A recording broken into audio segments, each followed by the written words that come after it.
O texto do Evangelho designado para o dia de hoje é a oração sacerdotal que se encontra no Evangelho de João, no capítulo 17. O texto propriamente seriam os versículos de 20 a 26.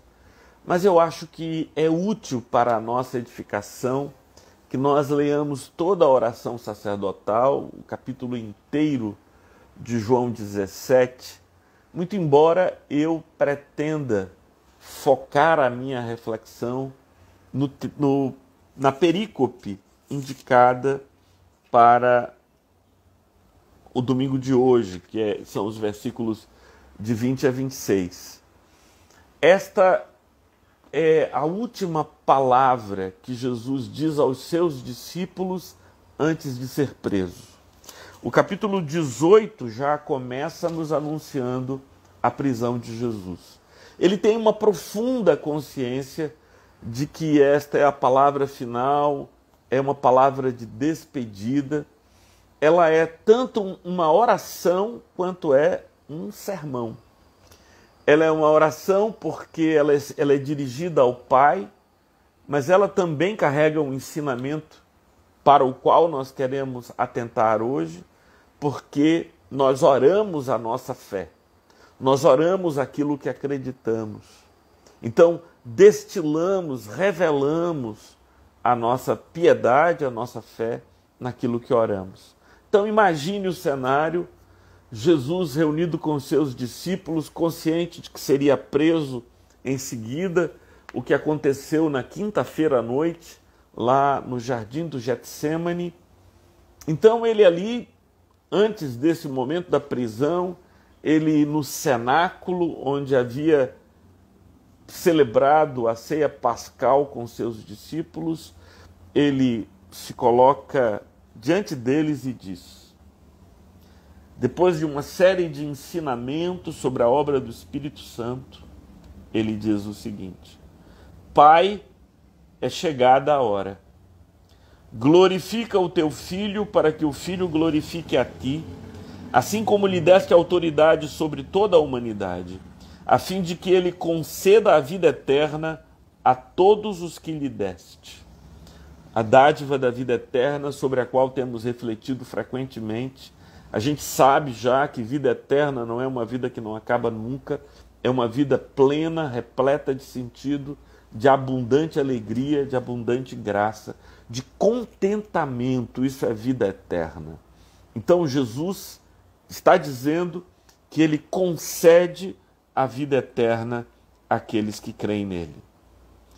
Que conheçam a ti, o único Deus verdadeiro, e a Jesus Cristo, a quem enviaste. E ele continua: eu te glorifiquei na terra, realizando a obra que me deste a fazer. Qual foi a obra que ele realizou na terra? 3 coisas, fundamentalmente. Ele pregou e anunciou o caminho do amor. Ele socorreu aqueles que estavam aflitos, carentes, enfermos, oprimidos por espíritos malignos, e ele enfrentou profética e corajosamente o mal. Eu te glorifiquei na terra, realizando a obra que me deste para fazer. E agora, ó Pai, glorifica-me contigo mesmo com a glória que eu tive junto de ti antes que houvesse mundo. Manifestei o teu nome àqueles que me deste do mundo. Eram teus, tu os destes a mim, e eles têm guardado a tua palavra. Agora eles reconhecem em todas as coisas que me tens dado, o que me tens dado provém de ti. Porque eu lhes tenho transmitido as palavras que me deste, e eles as receberam, verdadeiramente reconheceram que saí de ti, creram que tu me enviaste. É por eles que eu peço. Não peço pelo mundo, mas por aqueles que me deste, porque são teus. Todas as minhas coisas são tuas e as tuas coisas são minhas, e neles eu sou glorificado. Já não estou no mundo, mas eles continuam no mundo. Enquanto eu vou para junto de ti, Pai Santo, guarda-os em teu nome que me deste, para que eles sejam um, assim como nós somos um. Quando eu estava com eles, guardava-os no teu nome que me deste. Eu os protegi e nenhum deles se perdeu, exceto o filho da perdição, para que se cumpra a Escritura. Mas agora vou para junto de ti, e isto falo no mundo, para que eles tenham a minha alegria completa em si mesmos. Eu lhes tenho dado a tua palavra, e o mundo os odiou, porque eles não são do mundo, como também eu não sou. Essa expressão, não são do mundo, expressão no grego é tu cosmo, pertencentes ao mundo, tem a ver com a lógica dominante nas relações humanas em geral. Eu não sou do mundo, como eles também não são do mundo, o mundo os odiou. Esse ódio do mundo é porque a mensagem de Jesus é antitética em relação à forma como as pessoas pensam, as formas das relações, da cultura, os valores predominantes neste mundo. Então, Jesus diz, eu não sou do mundo, como eles também não são do mundo, e o mundo os odeia. O mundo odeia porque viver do modo que Jesus ensinou que deveríamos viver oferece uma agressão. E é incrível que seja assim, mas é verdade. João Batista experimentou isso e foi morto por causa do modo como viveu. Jesus enfrentou isso, o ódio que as pessoas têm por alguém que ensina valores que são diferentes, que não são, que denunciam. É por isso que figuras como São Francisco de Assis são figuras que existem enquanto denúncia de nossa hipocrisia, enquanto denúncia. Ele não precisava denunciar a nossa hipocrisia, a religiosidade de seus dias e a nossa atualmente.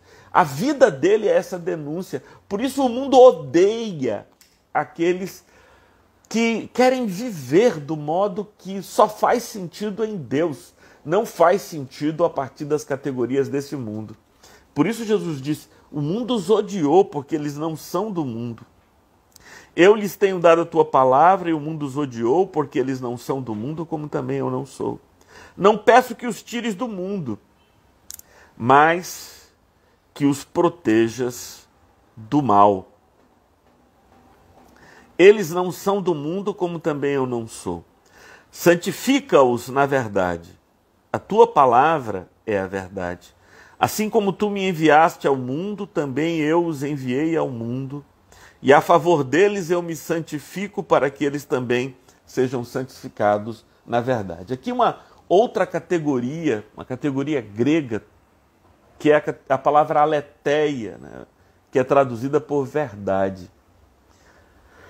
A verdade greco-romana é uma verdade compreensível, cognoscível, é algo que alguém me diz, eu discerno, entendo. A verdade semítica, a verdade na sabedoria de Jesus é diferente daquela que a gente vê na filosofia grega. É uma verdade relacional. Eu sou a verdade, disse Jesus. Eu lhes dei a verdade, a tua palavra é a verdade. Essa palavra é hologos, ela é verbo, ela é encarnação, ela é relação, ela é vida, de tal modo que, diferentemente do que disseram os protestantes do século XVI, mas principalmente a ortodoxia protestante do século XVII, o ensino de Jesus não é para ser compreendido e crido. Quem compreendeu e creu, como pretendiam os iluministas, eu tenho essa visão muito clara nos meus dias de seminário. Lá no seminário, as pessoas achavam que a fé poderia ser assim reduzida: interpretação, compreensão e exposição. Eu tinha acesso ao texto, eu entendia o texto, esse texto, uma vez compreendido, poderia ser comunicado, e assim fechava-se o ciclo do texto, a compreensão e o anúncio desse texto. De tal modo que a vida mesma, propriamente dita, as relações, aquilo que a minha boca diz em termos de revelação do meu coração, não precisariam ser, senão, tratadas como uma dimensão mais profunda, um submundo existencial, de tal maneira que isso legitimava uma fé a ser comunicada, porque era um fenômeno intelectual, de tal maneira que era possível e é possível ser um pregador a vida toda, mesmo depois de ter perdido completamente a fé.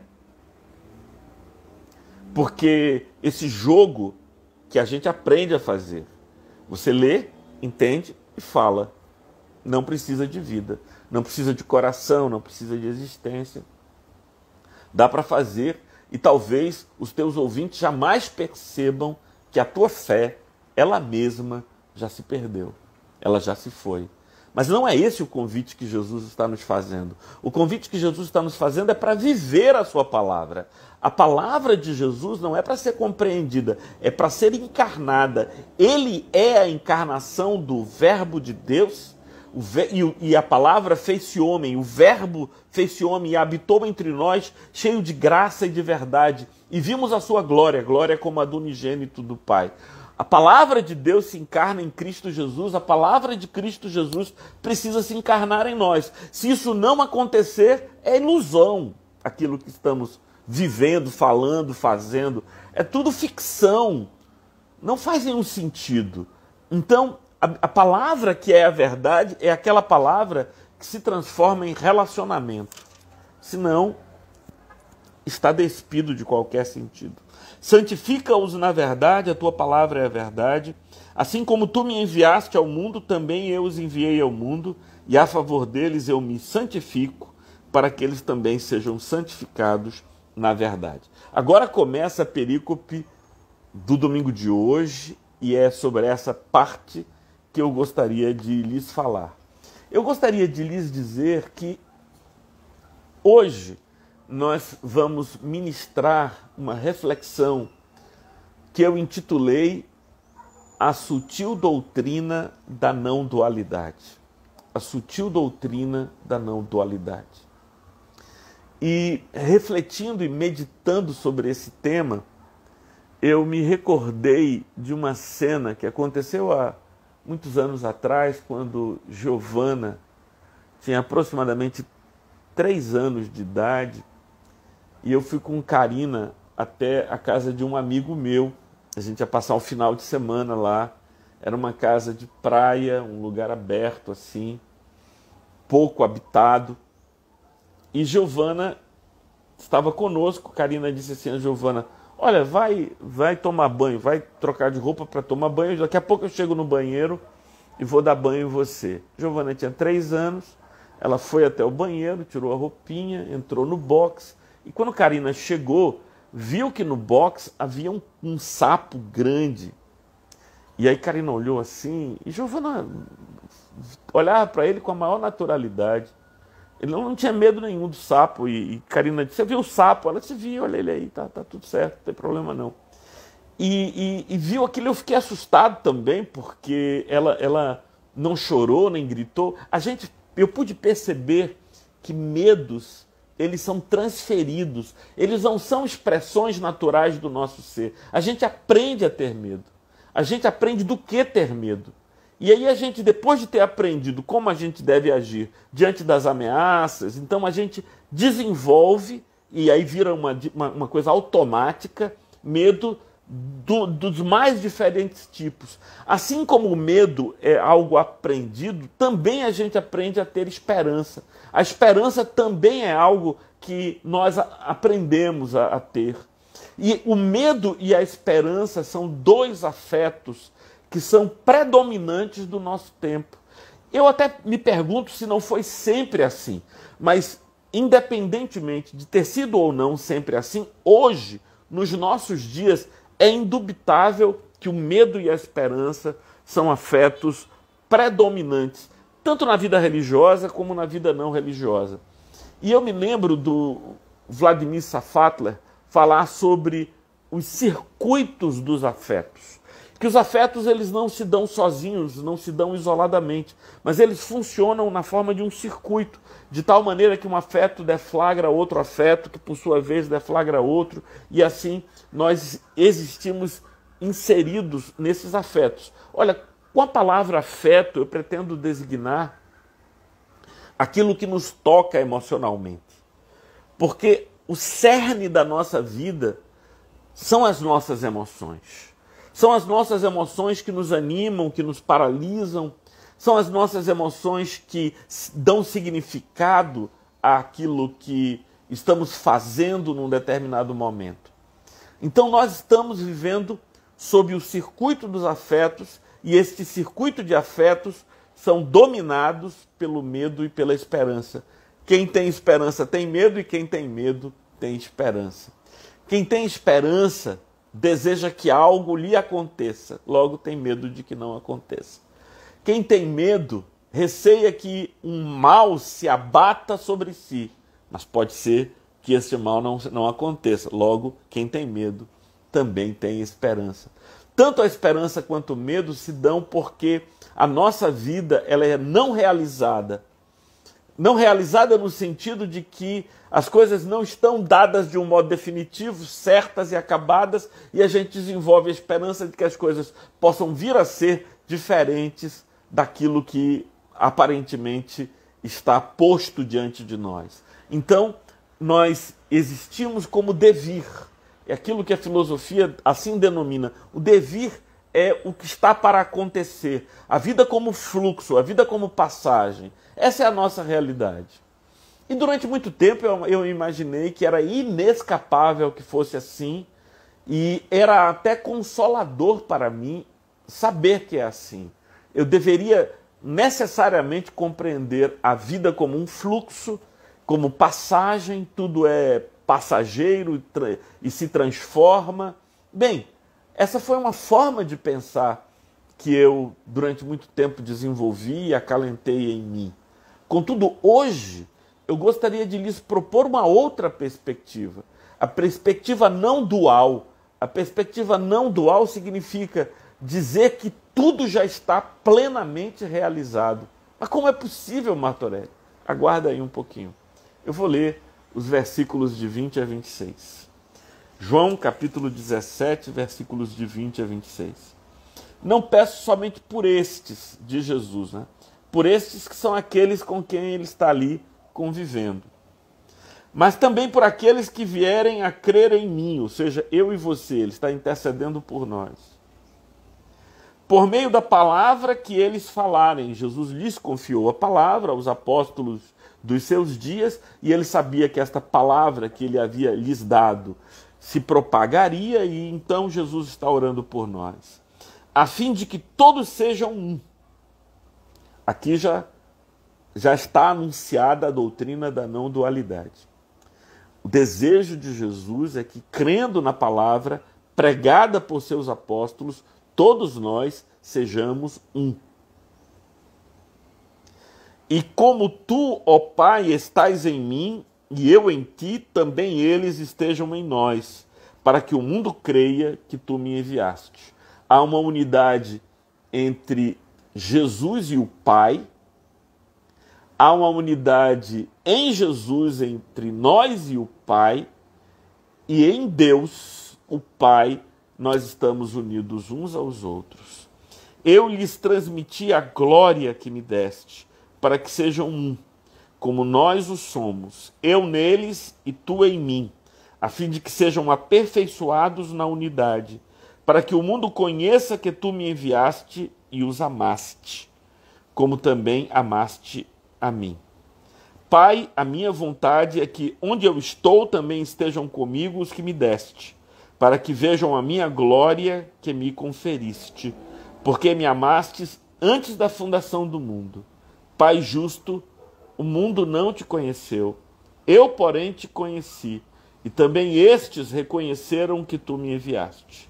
Eu lhes fiz conhecer o teu nome, e ainda o farei conhecer, a fim de que o amor com que me amaste esteja neles e eu neles esteja.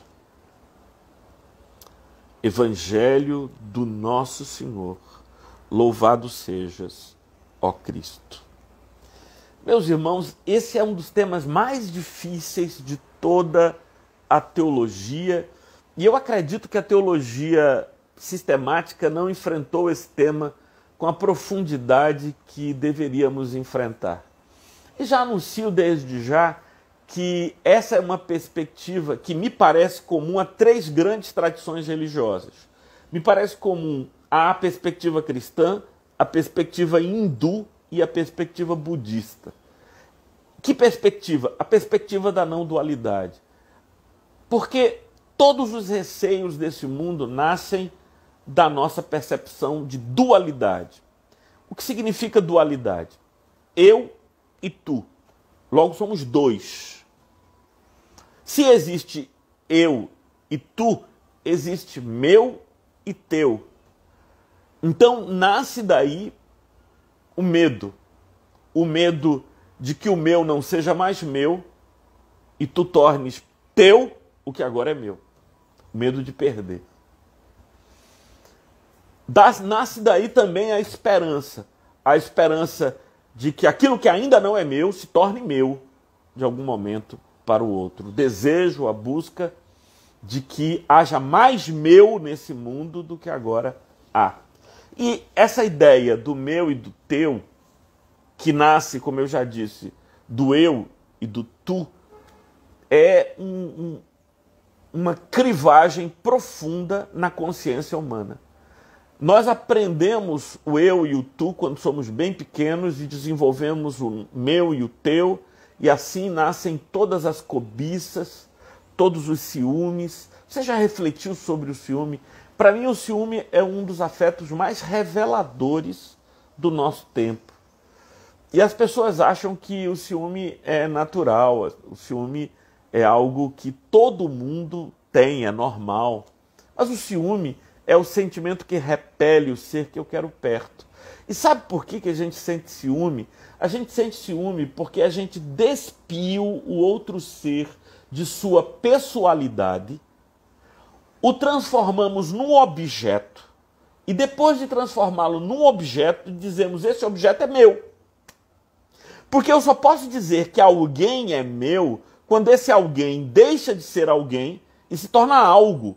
Porque meu só pode ser o que é algo, não pode ser meu o que é alguém. Da mesma perspectiva que no passado fazíamos escravos, e um escravo só poderia ser escravo porque ele já não é alguém, ele é algo, e esse algo passa a ser meu, do mesmo modo trabalha as ideias de ciúme. O ciúme tem a ver com a reificação, com a transformação em coisas dos sujeitos. Mas isso tudo também está marcado pela dualidade. É somente porque existe um eu e um meu, um teu e um tu, que essas relações podem surgir. O que é a inveja? A inveja não é o desejo de ter o que é do outro. Isso é cobiça. Inveja é o sofrimento que se instala em mim por eu não ser quem é o outro. Eita pau. Isso é bastante delicado e complicado. Eu vou repetir. Cobiça é o desejo de ter o que é do outro. Inveja é outra coisa.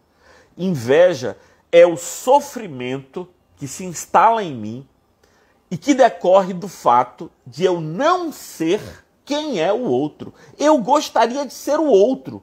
E aí, sendo o outro, teria o que é dele. Mas como eu não posso ser quem é o outro, sofro a angústia de não sê-lo. Perceba que tudo isso só é possível na dimensão da dualidade. Porque existe um eu e um tu. Muito bem, isso já está claro. Já falei que cobiça, ciúme, inveja, tudo isso são vícios decorrentes da dualidade. Também a insegurança, essa insegurança que se manifesta pelo medo de perder o que é perdível. E se a gente está na dimensão da dualidade, tudo, absolutamente tudo é perdível, porque tudo pode deixar de ser meu de uma hora para outra. E eu também corro o risco de não ter para mim o suficiente para atender as minhas necessidades ou meus desejos. Daí se instala também a ansiedade. Eu não sei se vocês estão acompanhando, me deem aí algum sinal de que está dando para entender a dualidade como o cerne de nossos problemas. Então, Jesus nos oferece uma saída para esse labirinto de dores e sofrimentos que vem a ser a lógica dual. O que Jesus nos propõe é a consciência da unidade. Unidade, como o próprio nome diz, é não dualidade. E essa consciência, ela diferentemente de um ato positivo, porque a unidade não é algo que eu realizo. A unidade é algo que eu me dou conta. Então o convite de Jesus é para que creiamos, para que entendamos, para que tenhamos consciência de que há unidade. Que unidade? Unidade, vamos começar em partes, né? Jesus tenta nos oferecer esse caminho que é passo a passo. A primeira unidade da qual ele nos convida a crer e compreender é a unidade entre ele e o Pai. Ele diz, eu e o Pai somos um. Eu e o Pai somos um. Em geral, as pessoas pegam esta frase, eu e o Pai somos um, e utilizam como texto-prova para a divindade de Cristo. Pode ser, mas para mim é muito mais do que isso. Jesus, ele é o segundo Adão, aquele que nos veio revelar a nossa real e radical natureza. A nossa real e radical natureza se expressa nele. O apóstolo Paulo diz que, deixando para trás as coisas que ficam, eu avanço para a soberana vocação em Cristo Jesus, para conquistar aquilo para o que eu também fui conquistado. Nós agora, Fabrício, somos convidados a ter consciência da unidade. Em primeiro lugar, a unidade entre Jesus e o Pai. Que pode haver um ser humano que tem CPF, endereço, que habita entre nós, que é um com o Pai. Esse é Jesus. Esse é Jesus. Ele é um com o Pai. Agora, pensem comigo. Se ele é um com o Pai, três questões se impõem. Em primeiro lugar, do que ele deve ter medo? A resposta é de nada. Ora, se o Pai é todo soberano, todo poderoso, do que é que a gente deve ter medo? Não deve ter medo de nada. Jesus não deveria ter medo de nada, porque ele é um com o Pai. Em segundo lugar, qual o lugar para a culpa? Também não há lugar para a culpa, porque ele é um com o Pai, porque a culpa... Olha que detalhe interessante, Joana. A culpa também é uma relação dual. Eu só posso me sentir culpado porque existe um eu e um tu em relação a Deus. E a culpa é esse constrangimento que eu sinto em relação à minha vida, porque ela não agrada a Deus, não atende a Deus. Então, quando não existe um eu e um tu entre Jesus e o Pai, também não há culpa, porque eles estão unidos, e estando unidos, não poderia haver uma relação de culpa. Não há medo, porque não há força que possa se impor contra esse ser que é um com o Pai. Não há culpa, porque não há a dualidade é que possibilita e permite a culpa. E em terceiro lugar, também não há limites para a ação no mundo, porque todo o poder está confiado a Cristo. Por isso ele realizava curas, por isso ele expulsava espíritos malignos. Então não há limites. Agora, até aqui você já foi, isso estava no teu catecismo, você aprendeu isso quando era criança. Jesus é a segunda pessoa da Trindade, ótimo, tudo bem. Ele está nos ensinando que ele e o Pai são um só. Há um só Deus que subsiste em três pessoas, o Pai, o Filho e o Espírito Santo. Até aqui você caminhou bem. Agora eu quero ir adiante. Ele diz assim: para que venham a crer em mim por meio da palavra que falastes, a fim de que todos sejam um. E como tu, ó Pai, estás em mim e eu em ti, também eles estejam em nós. Chegamos agora ao segundo passo. Não apenas Jesus e o Pai são um, mas em Cristo nós e o Pai também somos um.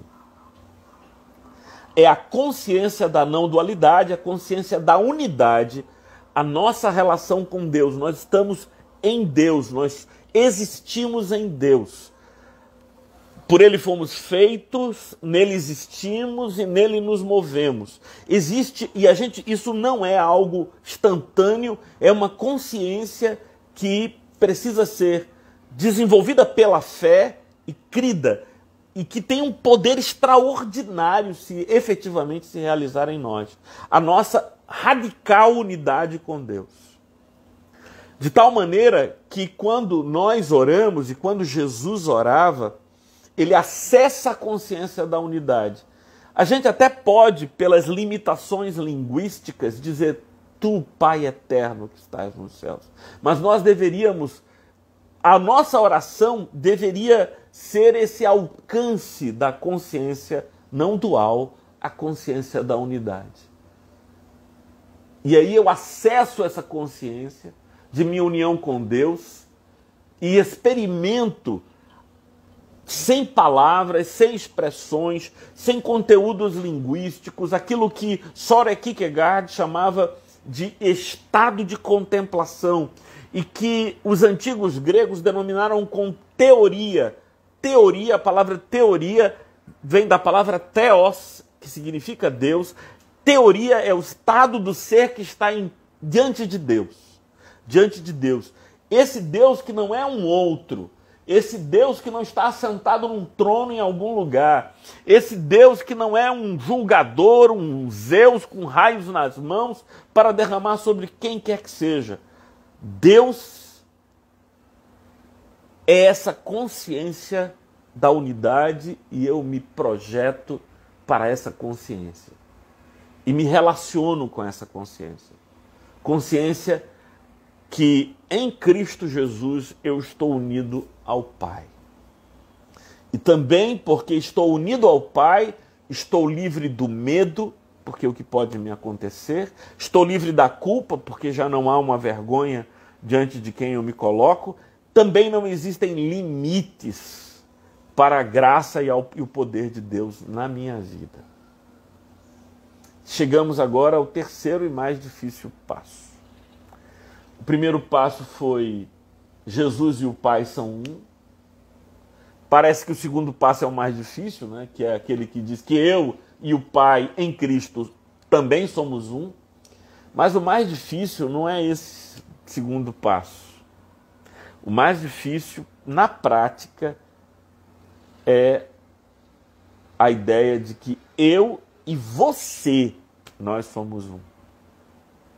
Que todos os seres humanos, e digo mais, tudo quanto é criação de Deus, estão unidos. Somos um só. Nós somos um só. Isso parece filosofia, né? Isso parece teologia, mas isso é o caminho para a vida eterna. Quando nós perdemos a dualidade e olhamos para o outro, não mais como um outro, mas como uma manifestação de quem eu sou, porque existem aquilo que Spinoza chamava de afecções, né, de manifestações da divindade. Então cada ser vivo é uma afecção da divindade, é uma manifestação da divindade, divindade que sou eu também. E aí eu perco eu e o tu. Eu já não posso olhar para mais ninguém como sendo um ser desconectado de mim, diferente de mim. E é só aí, só neste momento, que o verdadeiro amor é possível.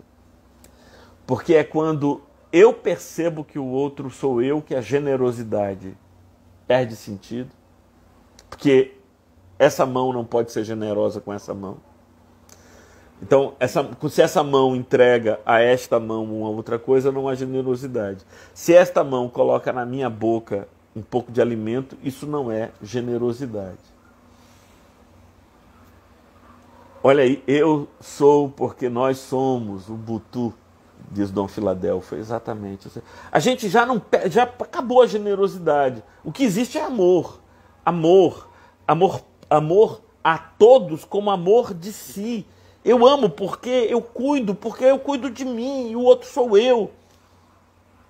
E agora eu já não olho para a pessoa que me faz mal com ódio, porque aquela pessoa é, fazendo uma analogia, como um dente que dói.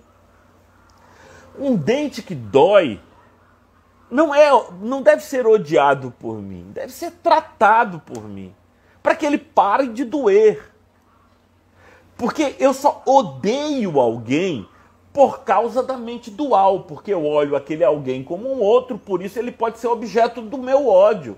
Mas ninguém odeia uma parte de si mesmo. Nós cuidamos de tudo quanto existe em nós. E se você não gosta muito da forma do teu dedão do pé, você aprende a conviver com ele, é o que você tem, meu amigo. Não é? Você aprende a lidar com o seu dedão. Ele é diferente, talvez você gostasse que ele fosse de outro jeito, mas você aprende a viver com ele, porque ele é parte de você. Então, todos estes vícios que nascem da dualidade, o ciúme, a cobiça, a inveja, o medo, a culpa, tudo isso do que eu referi até agora, por uma manifestação do poder de Deus, se desfaz, se desmaterializa quando eu supero a loucura da dualidade. E o mundo vai te odiar se você disser isso. Porque o mundo não consegue compreender isso, não consegue acreditar isso. Isso faz ruir todos os fundamentos da civilização contemporânea. Por exemplo, que sentido faz fronteira? A fronteira entre Rússia e Ucrânia. Que sentido faz? Uma fronteira, ela existe para delimitar o que é meu e o que é teu. Então o que é teu, o que é meu. Então a fronteira daqui para cá é meu, daqui para lá é teu. Mas se você compreende que vocês são mais do que irmãos, vocês são um só, que sentido faz fronteira? E é claro que isso é um desafio imenso, né? Porque quando isso acontece em nós, já ninguém pode nos roubar. Porque para roubar, você tem que subtrair o que é meu. O conceito de roubo, de furto, é subtrair o que é do outrem, de outrem. Né? Se não houver outrem, não pode haver furto ou roubo. Nem o artigo 155, nem o 157 do Código Penal se aplicam. Porque a diferença entre furto e roubo é que no roubo há violência ou grave ameaça, mas é sempre a subtração da propriedade alheia. Mas se não existe um ser alheio a mim, essas coisas não existem. Quem viveu isso? Ninguém nesse mundo viveu? Não, São Francisco viveu. São Francisco acreditou nisso. São Francisco tinha uma túnica com que cobria as suas vergonhas, até encontrar uma pessoa andando pelo meio da rua cuja túnica fosse mais rota, velha do que a dele. Aí ele trocava. Isso aqui é para você, então. O último pedido de São Francisco, quando ele estava à beira da morte, e os irmãos tiraram ele da caverna onde ele morava e o levaram para o convento e colocaram numa cama, e os médicos tratavam de São Francisco. Quando ele percebeu que iria morrer, o seu último pedido foi: me coloque no chão. Por quê? É onde morrem os miseráveis, onde morrem os indigentes, onde morrem os pobres. Os pobres não morrem em camas, os pobres morrem no chão. Me coloquem no chão. Então quem é que conseguia roubar Francisco, velho? Francisco se sentia um com o lobo, se sentia um com o irmão ladrão. Não podia haver ódio no coração de Francisco. Nada disso encontrava espaço, porque Francisco superou os limites da dualidade. Ele existia na não dualidade e ele encontrou a vida eterna. Santa Clara, cujas imagens estão aqui ao meu lado, São Francisco e Santa Clara. Será que nós somos capazes? A resposta é não, mas o Espírito pode nos converter e nos levar a essa imensa consciência, que faria toda a diferença para a nossa vida. Mas, Martorelli, isso vai mudar tudo na minha vida. Vai mesmo. Vai mesmo. E eu quero lhe dizer que isso não é algo que acontece de uma hora para outra. Eu tenho essa consciência, mas não vivo de acordo com essa consciência. Ela precisa se desenvolver em minha vida. Ela precisa se ampliar em minha vida. E eu não sei como isso vai acontecer. Só o Espírito Santo de Deus sabe. Mas eu quero me render às suas mãos e pedir para que Ele realize em mim toda a sua obra. Vamos orar? Vamos pedir ao Senhor que nos ajude nisso. Para que de fato o amor tenha lugar em nossa vida. Porque enquanto isso não acontecer, nós vamos falar de amor, mas não vamos amar. O verdadeiro amor, o amor cristão, é não dual. Ó Deus eterno, nós te clamamos, Senhor, que nos deis acesso pela fé à vida eterna. A vida ampla, abundante, cheia de liberdade, de ousadia, de intrepidez no poder do Teu Espírito Santo. Essa vida que não temos tido acesso porque estamos agarrados ao ego, ao eu. E esse eu, esse ego, é a nossa prisão. É a sentença de nossa miséria. E eu te peço, por amor do Teu Filho Jesus Cristo, que Tu nos libertes pela operação do Teu Espírito Santo, porque eu não creio no poder de minhas palavras para fazer gerar a consciência nos meus irmãos. Dá-nos, Senhor, a Tua graça, dá-nos, Senhor, o poder do Teu Espírito, dá-nos, Senhor, que vivamos deste modo tão estranho àqueles que são do mundo, que pertencem ao cosmos, que pertencem a esse mundo. Que Teu Espírito se manifeste assim em nós, para a honra e glória do Teu Filho Jesus. Amém.